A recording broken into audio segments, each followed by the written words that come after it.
Greetings, welcome, somewhere outside Hawley, Gatwick Airport area.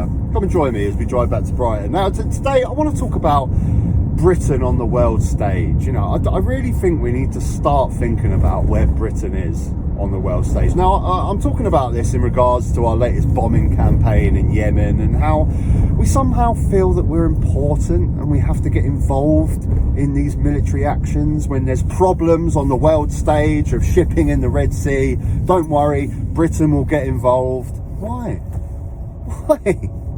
Even like France, Germany, other European countries, they don't give a shit. They're not getting involved. Why do we feel that we have to get involved? And we still feel that somehow we're some sort of important country on the world stage. Jesus Christ, the British Empire was 100 years ago. Right? We need to start realising where we are on the world stage. Now, we used to have a little bit of influence when we were inside the European Union. European Union, a big block of countries that do have a lot of influence in the world. We were a big part of that. But we left that. We're now just a little island north of Europe that is pretty insignificant, to be honest. We don't have to spend millions of pounds of our taxpayer money on ballistic missiles to sort out problems in shipping in the Red Sea. Not even the rest of Europe is getting involved. Why do we feel like we have to get involved? Because we still got this British Empire complex that somehow we're important. Do you think China is sitting up at night worrying about the actions of Great Britain? Do you think Russia give a shit? I mean, the only use for Russia was to try and destabilise the European Union a bit by pumping money into the Brexit campaign, which they've done. That was all they cared about, Great Britain, really, not us as a significant country. We really need to start understanding where we stand on the world stage. And it doesn't mean that we can't have influence on the world. We just need to realise where we need to influence.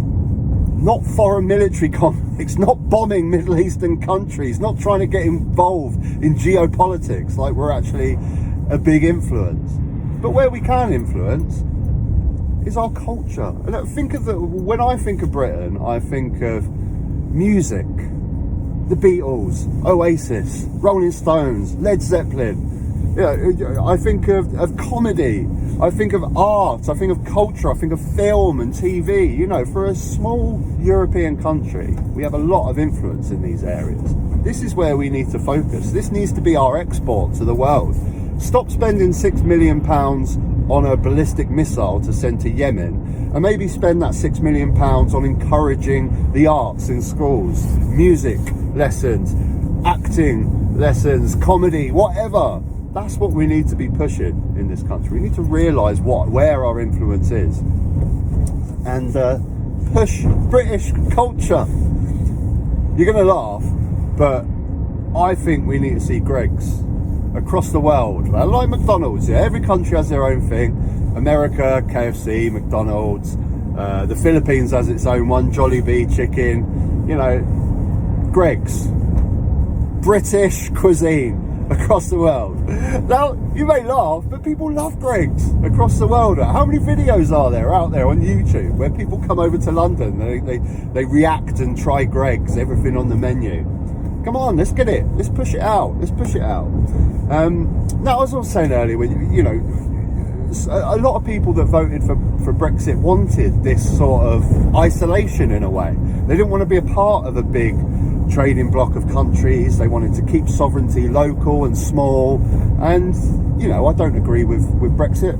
Of course I don't. Anyone that watches my channel knows that. I think Britain are far better off in the European Union, where we can have a little bit of influence and we can trade much more easier with the rest of Europe. But that's gone now. There's no there. But this, you know, I understand where people are coming from when they want to be a smaller nation, just deal with our own issues and, you know, not be a part of big governments and things like that. Not the EU as a government. You know, I do get, in a way, I understand that. I do understand where people are coming from with that. But realise that you need to put the effort in with that. No big countries are staying up at night thinking how they can create an amazing trade deal with Great Britain.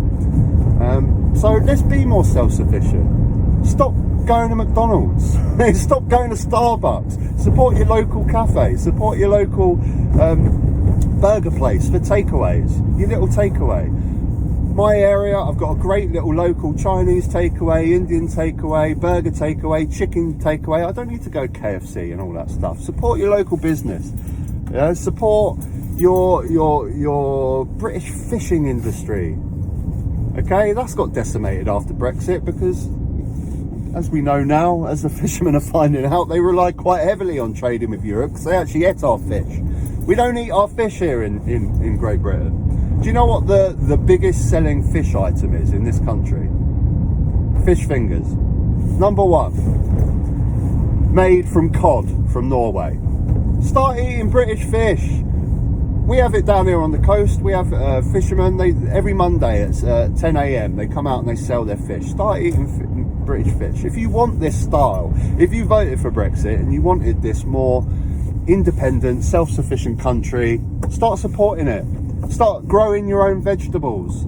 Stop relying on big corporations. Anyway, I am going on a bit of a rant now. I will end the video. If you enjoyed the video, click a like. If you haven't subscribed, you can subscribe up top. There'll be another video. You can check that out. Till next time, take care.